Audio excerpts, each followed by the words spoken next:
नमस्कार। आपका अखबार के YouTube चैनल पर आपका स्वागत है। मैं हूं प्रदीप सिंह। क्या सभी राज्यों की विधानसभा और लोकसभा के चुनाव एक साथ हो सकते हैं? मतलब ये असंभव बात नहीं है। 1967 तक ऐसा होता रहा है। 1952, 57, 62 और 67 ये चार चुनाव जो हैं लोकसभा और विधानसभा के साथ साथ हुए थे। उसके बाद जो है अलग अलग हो गए, इसलिए कि 67 में कई राज्यों में कांग्रेस को बहुमत नहीं मिला, तो गठबंधन की सरकारें बनी चली नहीं, तो 68-69 में ये विधानसभाएं भंग हो गई, तो मिड टर्म पोल हुआ। इसी तरह से इंदिरा गांधी ने 1971 में लोकसभा का मिड टर्म पोल कराया, तो उसके बाद से ये जो है ये समीकरण बिगड़ गया, तो विधानसभा के अलग और लोकसभा का चुनाव अलग होने लगा। अब फिर सवाल उठा है। प्रधानमंत्री नरेंद्र मोदी ने डेढ़ साल पहले ये बात कही कि सभी राज्यों के और लोकसभा चुनाव साथ होने चाहिए, वरना होता ये है कि हम हर साल चुनावी मोड में होते हैं। किसी न किसी राज्य में चुनाव हो रहा होता है, उसकी वजह से आचार संहिता लगती है। तो उन्होंने कहा कि बात यही नहीं है कि किसी एक राज्य में चुनाव हो रहा है। चुनाव आयोग जब किसी राज्य में चुनाव की तैयारी करता है तो वहाँ अधिकारियों की नियुक्ति भी करता है अपने हिसाब से, और इसमें वो दूसरे राज्यों के जो अच्छे अधिकारी हैं उनको जो लाकर जो है वो उनकी नियुक्ति करता है। इससे उस राज्य जहाँ से अधिकारी आए हैं उस राज्य का भी विकास प्रभावित होता है, और यहाँ चुनाव की वजह से आचार संहिता होती है उसकी वजह से। तो लगातार ये सिलसिला चलता रहता है। इससे खर्च भी बहुत ज़्यादा होता है और इसका फ़ायदा किसी को होता नहीं। तो इस पर विचार करने के बाद इस पर जो है 30 अगस्त 2018 30 अगस्त 2018 को लॉ कमीशन ने एक ड्राफ्ट रिपोर्ट सरकार को सौंपी और इसमें बताया कि कैसे सभी विधानसभाओं के और लोकसभा के चुनाव साथ हो सकते हैं। इसके अलावा नीति आयोग ने एक डिस्कशन पेपर तैयार किया, वो भी सरकार को सौंपा। उसके साथ ही चुनाव आयोग ने अपनी एक डिटेल्ड रिपोर्ट बनाई कि कैसे ये सारे चुनाव एक साथ हो सकते हैं, वो रिपोर्ट। ये तीनों रिपोर्ट सरकार के पास है। अब फैसला सरकार पर है। इन तीनों की माने तो लॉ कमीशन और नीति आयोग और इलेक्शन कमीशन, उस समय ओपी रावत थे इलेक्शन कमीशन में। अब उनका कहना है कि ये हो सकता है 2019 में भी हो सकता था। इन लोगों ने ये तैयारी 2019 के हिसाब से की थी कि 2019 का जो लोकसभा चुनाव है उसके साथ ही सभी विधानसभाओं के चुनाव कर दिए जाए। अब ये सवाल है कि होगा कैसे। ये काम इतना आसान नहीं है, क्योंकि इसके लिए बहुत सारे संविधान संशोधन करने पड़ेंगे। तो संविधान संशोधन में जो सबसे बड़ी अड़चन आएगी, पहला तो सवाल ये है कि क्या सब तैयार है। जब तक सब पार्टियां तैयार नहीं होती तब तक मुश्किल है। तो पार्टियों के तैयार होने में मुश्किल क्या है? जो सत्तारूढ़ दल है भारतीय जनता पार्टी तैयार है।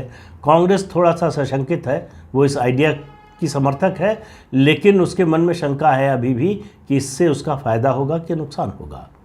इसमें देखिए पार्टियों को क्या फ़ायदा होता है। पार्टियों को फ़ायदा ये होता है कि एक लोकसभा सीट के तहत जितनी विधानसभा सीटें आती हैं, तो उन सब में अगर आपकी पार्टी का कैंडिडेट है और पार्टी के लिए चुनाव प्रचार कर रहा है तो चुनाव का खर्च कम हो जाता है।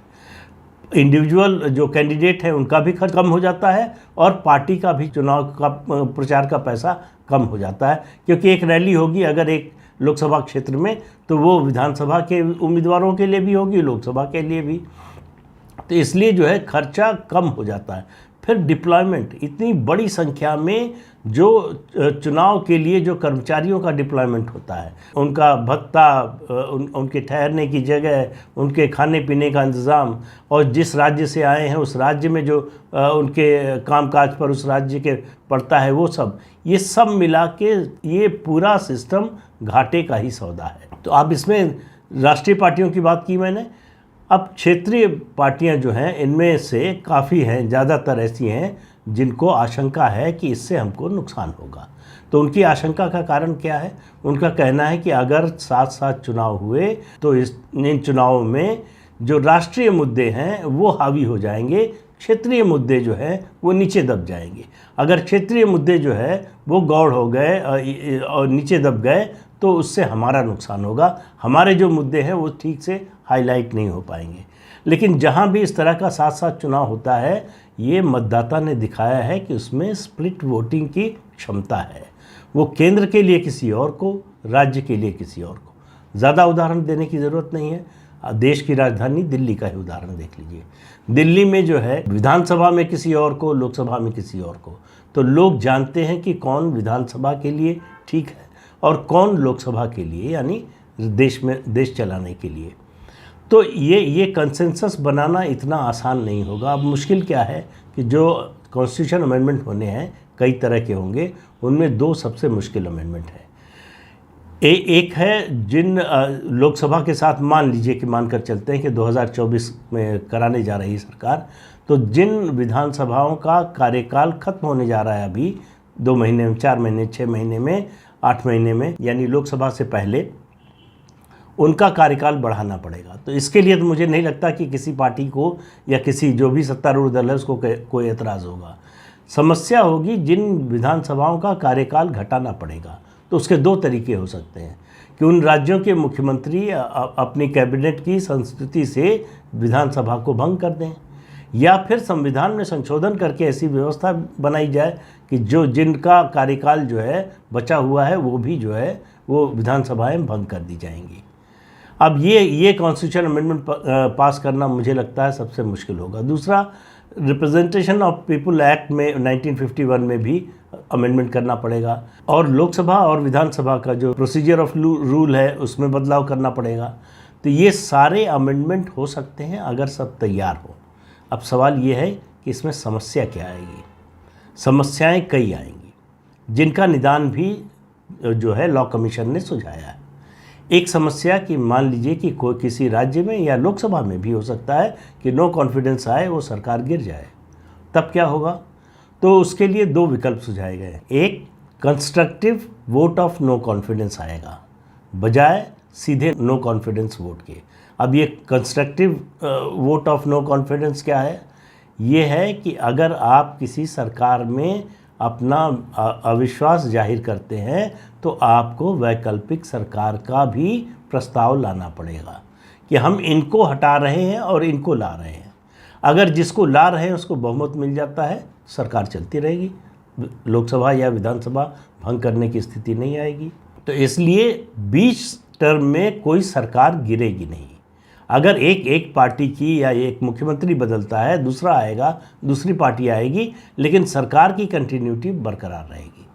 दूसरी समस्या कि अगर चुनाव के बाद हंग असेंबली आ गई या हंग पार्लियामेंट आ गई, तब क्या होगा? तो इस पर लॉ कमीशन का सुझाव ये है कि प्रेसिडेंट अगर लोकसभा का मामला है, गवर्नर अगर विधानसभा का मामला है, तो जो सिंगल लार्जेस्ट पार्टी और उसके प्री पोल या पोस्ट पोल एलाइज हैं, उनको पहले सरकार बनाने का मौका दे। अब मान लीजिए कि ये सरकार बन गई, लेकिन 6 महीने बाद ये सरकार फिर अल्पमत में आ जाती है, कुछ लोग चले जाते हैं, तो क्या होगा? तो ये सुझाया है कि मान लीजिए कि ये सरकार 6 महीने या एक साल चली, तो चुनाव की अगर नौबत आ गई, जैसे जो मैंने कंस्ट्रक्टिव वोट ऑफ कॉन्फिडेंस कहा है, वो जो सुझाव है अभी तक वो लोकसभा के लिए है।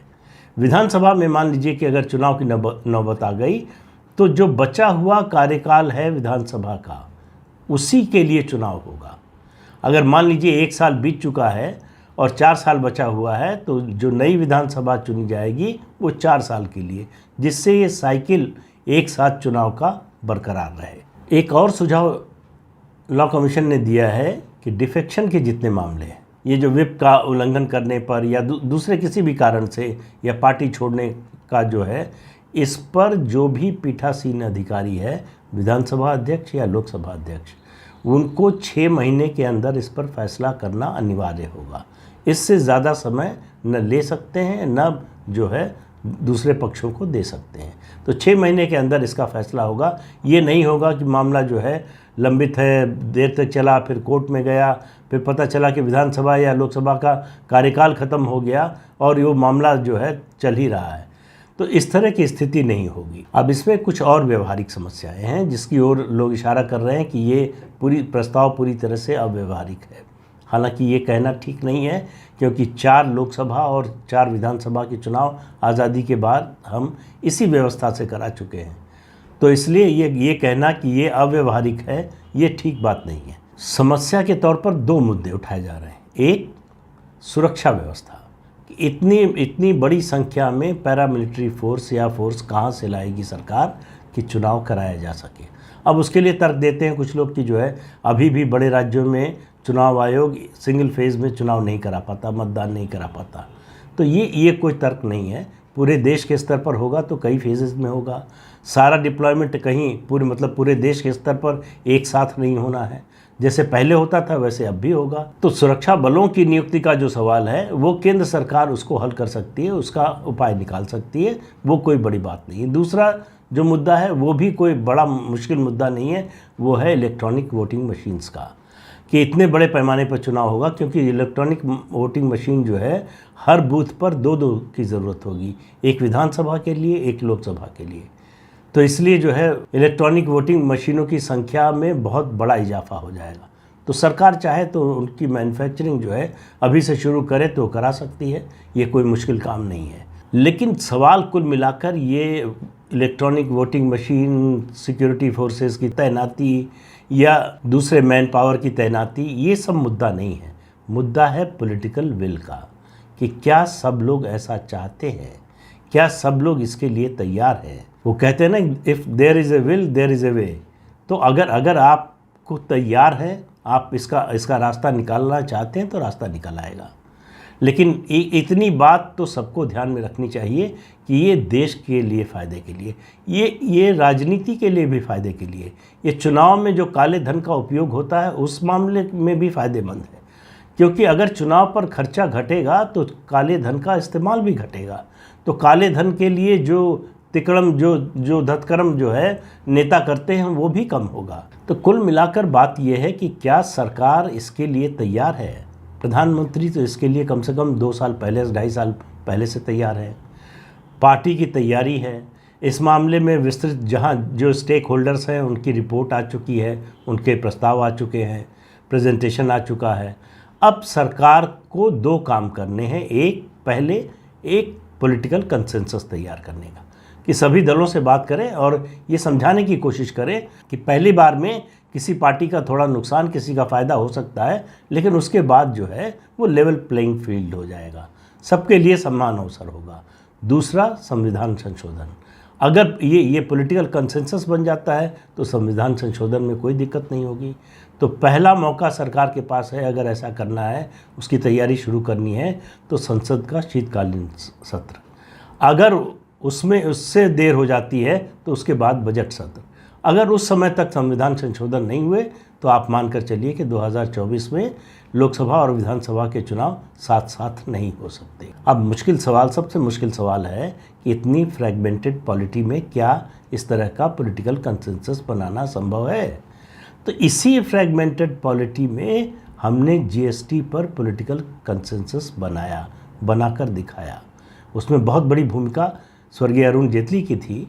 उनके जिस तरह के संबंध थे बाकी दलों के नेताओं से, उसने भी बड़ी भूमिका उसमें अदा की। लेकिन अगर आप करने को तैयार हैं, अगर लोगों को आप कन्विंस कर पाते हैं कि ये देश के लिए फ़ायदे के लिए है, राजनीति के लिए फ़ायदे के लिए है, उनके अपने दल के लिए फ़ायदे के लिए है, तो उनको समझने में आसानी होगी और साथ आने में भी आसानी होगी। अब सब कुछ निर्भर करता है कि सरकार इस मुद्दे को लेकर कितनी गंभीर है। अगर गंभीर है तो उस गंभीरता से कदम उठाएगी और इसके प्रयास करेगी, नहीं तो फिर कोई बात ही नहीं है। लेकिन इतनी बात तो तय है कि अगर साथ साथ चुनाव हो तो देश की बहुत सारी समस्याओं का इसमें से हल निकल सकता है। तो आज के अंक में इतना ही। अगले अंक में फिर मिलेंगे किसी नए मुद्दे के साथ। तब तक के लिए अनुमति दीजिए। आपसे अनुरोध है कि चैनल देखिए, शेयर कीजिए, लाइक कीजिए और सब्सक्राइब ज़रूर कीजिए। नमस्कार।